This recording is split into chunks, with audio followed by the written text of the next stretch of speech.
What's up, everyone? Low Country Bourbon Guy here with another daily bit from the barrel. In today's daily bit, I'm going to show you how we can decipher the coding on a Four Roses bottle. What I mean by that is when you look at a bottle, for example, this one, and you see these letters on the top, what do those letters mean? I'm going to explain that momentarily. The second thing I'm going to explain is when you look at a Four Roses label, there's some lettering on the bottom there. There's some numbers or some letters. We'll go over that. Here's what Four Roses do. So they have two different mash bills. They have mash bill number one, which is their corn mash bill. 75% corn is in their mash bill, represented by the letter E. And they have a second mash bill, high rye percentage, 60% rye, represented by the letter B. So B for rye, E for high corn. Then what they do is they use 5 proprietary yeast strains. They use VKO-QF. These are just different letters that represent the yeast strains that they use proprietary to Four Roses. Then they come up with 10 different recipes, and that's where you get this OESO. You get this one in here has got a OBSV by the label, and so forth. So I'm going to zoom in here, and we're going to go over what these labels mean.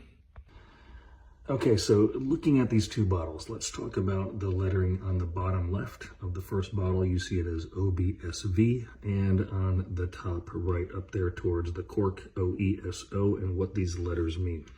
The first O means that these bottles were produced in Lawrenceburg, Kentucky at the Four Roses distillery, which most of the time you'll get. The B on the left represents a higher percentage of rye in the mash bill. You can kind of see it there. It's 35% rye. It's about 60% corn in that mash bill number one. Mash bill number two on the top, E is a higher corn concentration. So 75% corn is in that mash bill number two. S is going to be found in every bottle. It's basically straight whiskey. And then the last letter is typically the yeast strain that was used. So V is the one that's on the left.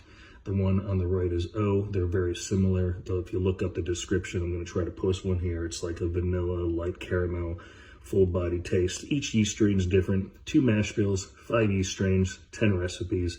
Now you have an understanding of what those letters mean. Last but not least, here's how we read that last part of the label.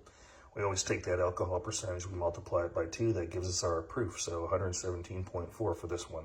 This is a bottle from Warehouse E on the north side, and north, there's west, there's south, there's east. 31 represents the rick, 4 represents the tier, there are 6 tiers, and K is the position that it was found on the tier. Now you know what those numbers and letters mean.